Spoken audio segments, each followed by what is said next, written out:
Chegamos ao momento da nossa vida em que sentimos que algo mudou, mas ainda não conseguimos explicar exatamente o que. Nossos filhos estão crescendo, algumas relações mudando de forma, a rotina ganhando contornos de repetição automática e a sociedade cada vez mais envolta em caos. Perdidas no meio de tudo isso, quase não conseguimos ouvir a voz que insiste em perguntar: quem eu seria se ninguém mais precisasse de mim?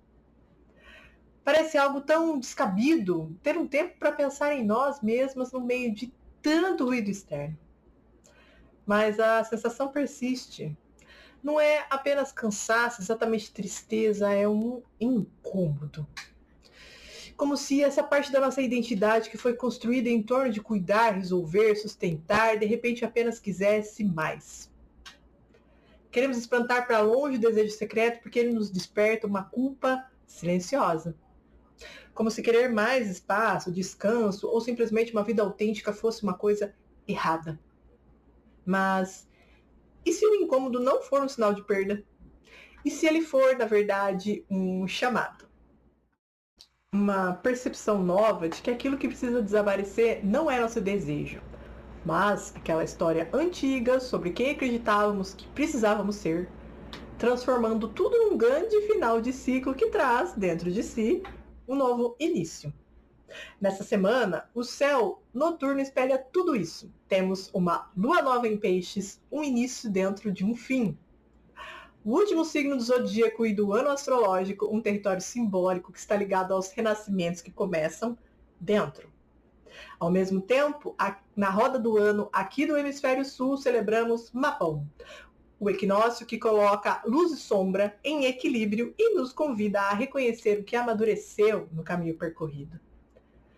Sob as lentes simbólicas do tarô e do oráculo das lobas, descobriremos quem nos tornaremos, o que faríamos se nos voltássemos ao autocuidado e o que queremos finalizar e iniciar nesse período tão rico. A loba que recupera sua ciclicidade está pronta para uivar e nós, a ouvir sua voz, enquanto descobrimos o nosso próprio som. Se dependesse exclusivamente da cultura patriarcal, o arquétipo dessa semana teria desaparecido para sempre. O da bruxa anciã. Durante séculos, em diversas tradições espirituais e comunidades antigas, a mulher madura ocupava um lugar muito específico. Ela era a guardiã da memória, da sabedoria e dos ciclos da vida. Era a mulher que havia vivido muitas experiências e que havia cuidado, nutrido, criado, perdido e recomeçado. Era a mulher medicina. Justamente por isso sua palavra tinha peso. Ela sustentava a posição de não precisar provar mais nada, não mais correspondia às expectativas sociais que haviam marcado as fases anteriores de sua própria vida.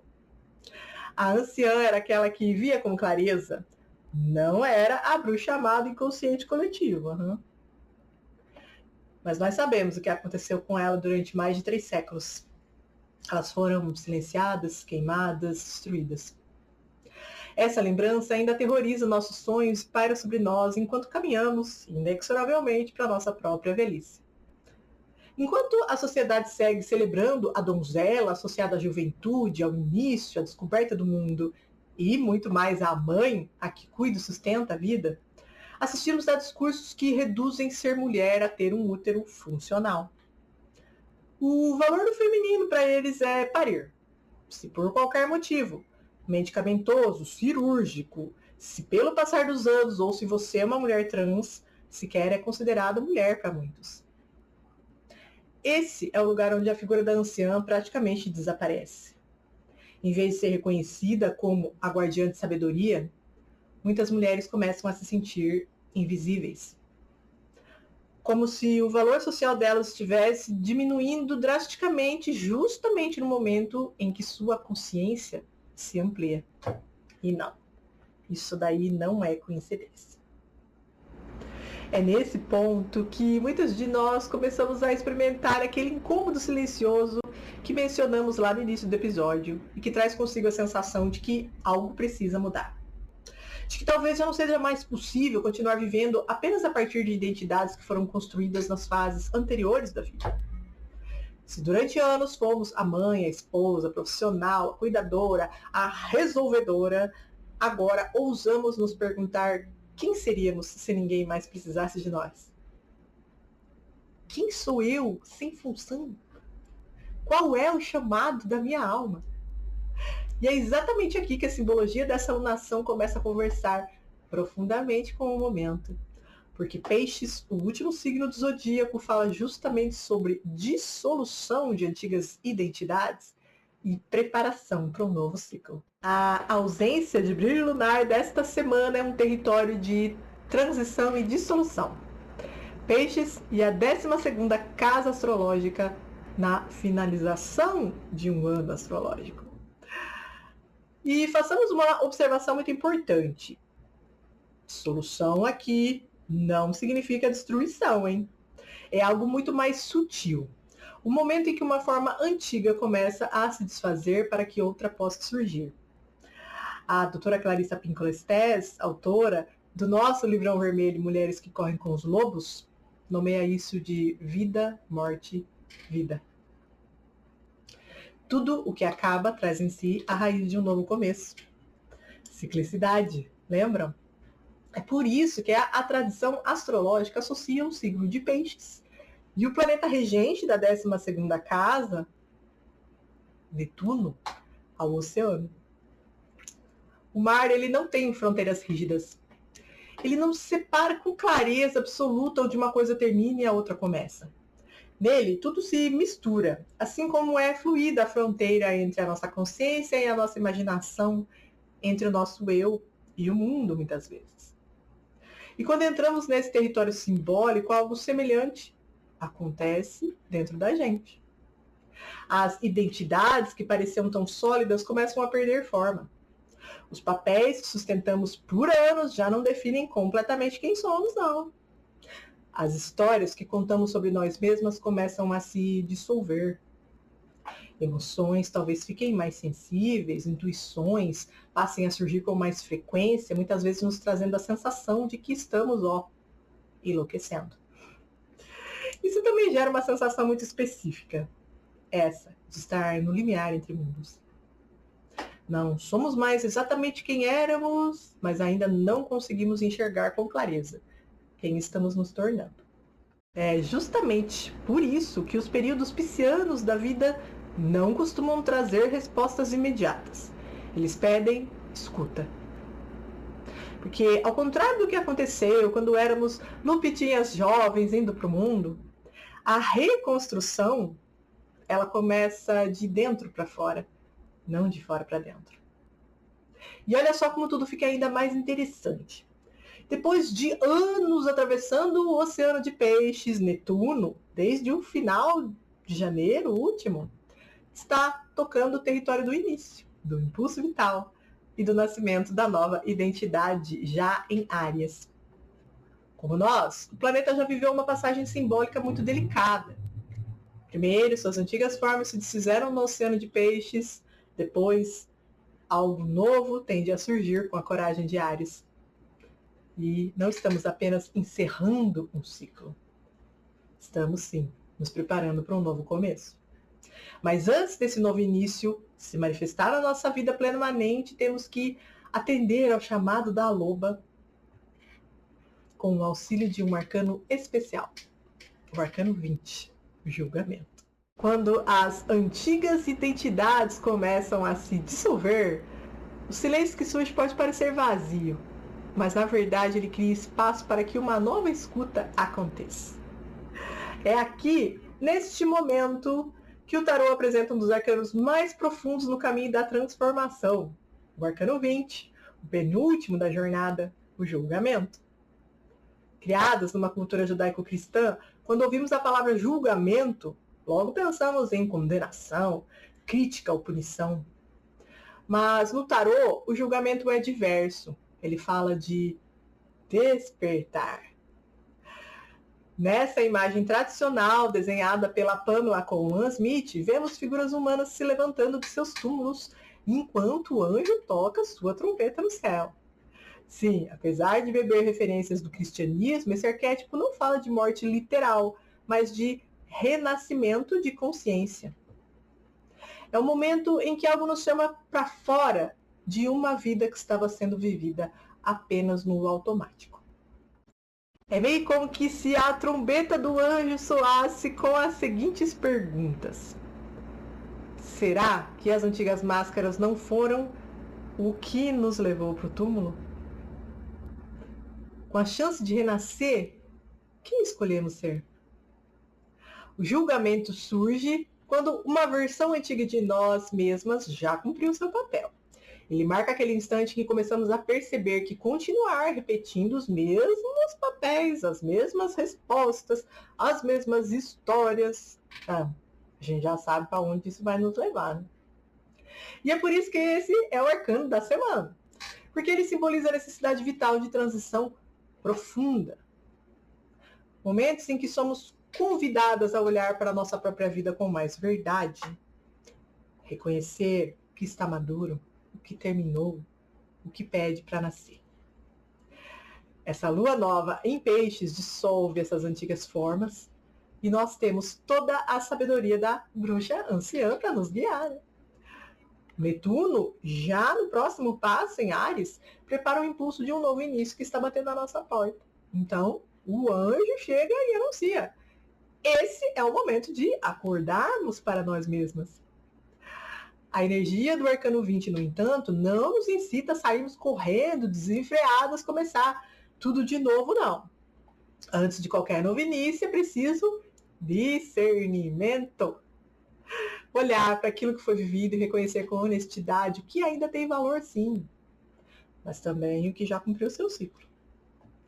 E é justamente aqui que o simbolismo da natureza entra novamente em cena, porque nesta mesma época do ano, aqui no nosso hemisfério sul do mundo, atravessamos um portal importante na roda do ano, Mabon, o equinócio de outono. Um momento em que luz e sombra encontram um perfeito equilíbrio. É tempo de colheita, reflexão e avaliação do caminho percorrido, hein? Assim como aqui, ó, no julgamento, Mabon nos convida a olhar aquilo que foi semeado ao longo do ciclo e perceber o que já está maduro, pode ser colhido, o que pode ser guardado e o que já pode ser descartado e devolvido à terra. Porque todo verdadeiro renascimento começa sempre com um gesto de consciência. Após ouvirmos o chamado do anjo na carta do julgamento, chegamos ao momento importante da roda do ano. Tempo de olhar para a vida com clareza, Mabon, o equinócio de outono. Nesse período, dia e noite têm exatamente a mesma duração, luz e sombra, equilibradas. Mabon marca o momento de colher os frutos maduros do trabalho interior e exterior. E aqui a natureza começa a se recolher. As folhas começam a cair, os ventos começam a ficar mais frescos. Obrigada. E somos convidadas a fazer o mesmo. Soltar o que não é essencial, mas guardar sementes de sabedoria. Nem tudo o que plantamos floresceu, no entanto. Nem tudo precisa continuar sendo carregado. O que precisa ser guardado, hein? O que nós vamos deixar para trás? E para nos ajudar a compreender esse momento, tchará, surpresa! Vamos trazer um segundo arcano para este Mabon, este episódio especial.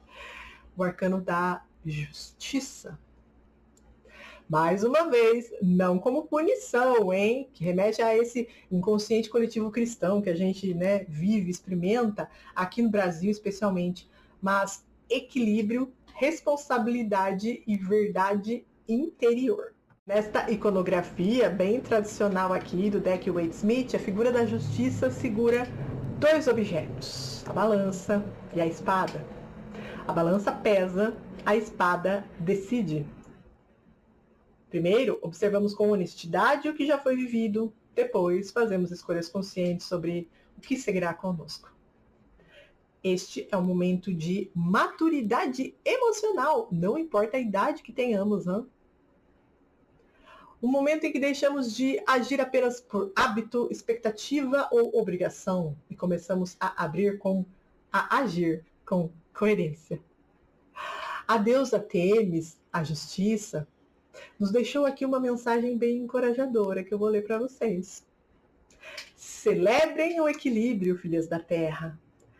A vida as ensina a arte do desapego e da gratidão. O que termina agora não é perda, é transformação. Acolham o silêncio que chega. Ele é fértil, como o ventre do mundo. Porque todo ciclo verdadeiro exige uma escolha. E curiosamente, é exatamente depois desse momento de discernimento que o céu começa a se preparar aí para o novo início, né? Depois de atravessarmos o oceano de peixes com a anciã, ouvirmos o chamado do julgamento, pesarmos nossa vida na balança da justiça, retornamos em seguida ao primeiro ciclo da roda, o início do ano novo astrológico, quando o Sol ingressa em Áries. Aqui no hemisfério sul, esse impulso da coragem do renascimento chega no outono, olha só que interessante. Lá na parte superior do mundo, é a donzela da primavera quem acompanha esse reinício.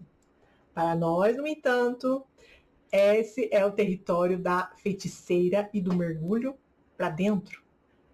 O dinamismo, ele ainda existe, mas é direcionado para a descida. Esse momento iniciático que não é gostosinho e que todas nós experimentamos mesmo quando ainda sequer estamos conscientes. Treinando todos os meses na nossa TPM, Tempo para Mim, como diz a Marília Lobo, querida, e também nas grandes descidas iniciáticas da vida, como menopausa, como luto, como divórcio.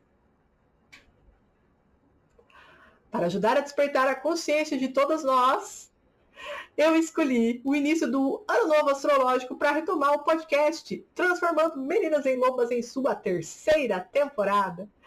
E dessa vez, um tema vai nortear 24 ao invés de somente 8 episódios, hein? E o tema vai ser a Roda das Lobas.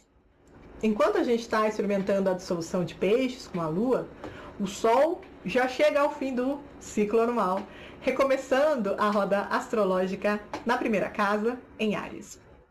Ele ilumina esse primeiro impulso vital no dia 20 de março esse ano, coroando o momento em que algo que estava invisível começa a finalmente ganhar forma. Enquanto a natureza se recolhe no outono, algo dentro de nós desperta e não é um chamado de correr para fora, mas para mergulhar, entender essa inquietação que tem nos corroído, entender com consciência, criando um momento propício para unir instinto e sabedoria. É desse ponto de virada que nasce, então, a terceira temporada do podcast TML, que foi ampliada de 8 para 24 episódios e que também está ganhando eco, não sendo postada somente no Spotify como antes, mas também aqui no canal do YouTube, que cresce com passinhos de bebê, mas cresce. Essa jornada está sendo construída para acompanhar, então, um ano inteirinho de travessia interior e astrológica. Ao longo desse próximo ano astrológico, iniciado 20 de março, vamos atravessar 24 portais iniciáticos inspirados nos signos e nas casas. Vamos girar a roda das lobas, recuperando instinto, voz e sabedoria. Porque essa inquietação que nos move, ela tem uma voz própria. Ela soa como a voz da loba, que vive dentro de todas nós. Aquela que sabe quando a vida perdeu alma, que entende que o instinto não é inimigo da consciência, não. Ele é a raiz. Fica aqui desde já, então, o convite para a playlist do podcast, que já conta com o nosso episódio 0, o episódio do Manifesto, e que prepara para o primeiro portal, 20 de março, que se chamará O Despertar do Eu, em Áries. Mas antes de correr lá, de assistir, deixar o seu like, o comentário, enviar para aquela amiga que também está no limiar entre quem foi e quem será, fica aqui porque esse episódio não acabou ainda, hein? Para fechar a nossa reflexão da Lua Nova em Peixes, não podemos deixar de fora o nosso querido Oráculo das Lobas e nessa semana, pasmem, ele trouxe a carta do silêncio. Como estamos na Anciã, estamos aqui no nosso deck vermelho. E a carta da semana, a carta do silêncio, nos diz o seguinte: guardaremos a palavra quando o vazio disser mais. O silêncio nos devolverá força e clareza. Ele é o ventre onde a nossa alma se renova. Depois de tudo que a gente atravessou nesse episódio, essa mensagem se torna ainda mais significativa. Caminhamos pelo território da anciã, a guardiã dos fins e das transformações. Entramos no oceano simbólico de peixes da 12ª casa astrológica e do seu planeta regente, Netuno, onde antigas identidades começam a se dissolver neste mar interior. Ouvimos então o chamado do julgamento, despertando a consciência para aquilo que pede renascimento. Celebramos também no dia 20 de março, Mabon, o tempo de reconhecer o que amadureceu, o caminho percorrido até aqui, e pesamos nossa vida na balança da justiça, escolhendo com clareza aquilo que vai seguir conosco. Agora, diante de um ano novo astrológico que começa em Áries, não precisamos correr não, hein? Precisamos escutar, porque silêncio não é ausência. Ele é um espaço fértil onde a vida reorganiza as forças. É onde a nossa alma respira. O instinto volta a ser ouvido, volta a falar. E onde a mulher que estamos nos tornando encontra novamente o próprio ritmo, jamais para se tornar invisível e desaparecer, mas se transformando em sua nova versão, sempre em evolução. Neste silêncio, onde não estamos mais dispostas a ser tudo para todos, mas sim, sermos inteiras para nós mesmos, nos fortalecemos, alinhamos, comungamos com essa sabedoria que já era nossa desde o início. É também desse lugar que a jornada da Roda das Lobas, a 3ª temporada do podcast TML começa. Primeiro compreendendo o instinto, ganhando voz, combinando com sabedoria. Porque a partir do silêncio, ao ignorar o caos externo, estabelecer um contato constante e profundo com a nossa essência, finalmente, nós corremos com lobos. Este foi o portal do início dessa nova lunação, lua nova em peixes, um portal de dissolução, escuta e renascimento interior. Cíclicas, finalizamos este episódio já de ouro na próxima lunação, hein? A crescente em Câncer, que chega dia 24 de março. E como sempre, o episódio do Ser Lunática vem um dia antes, para a gente já entrar no território da donzela e das profundas emoções cancerianas com os 2 pés. E ainda teremos nesse ínterim a estreia do podcast TML 3ª temporada com o portal 1, O Despertar do Eu, primeiro portal em Áries desta, que é a nova e expandida temporada. Até lá, nos vemos nas redes do projeto Transformando Meninas em Lobas, cujo link está aqui na descrição desse vídeo. E é sempre bom lembrar para todos nós, todo mundo, deixe comentário, envie o vídeo para aquela amiga que, assim como nós, está trilhando aí aos trancos, barrancos, ou não, pode ser suavemente também, esse caminho de autoconhecimento. E avançando, ora como a Lupita que se reconecta com a sua curiosidade, e ora como a loba que é sábia e lidera o caminho. Beijos, a gente se vê por aí.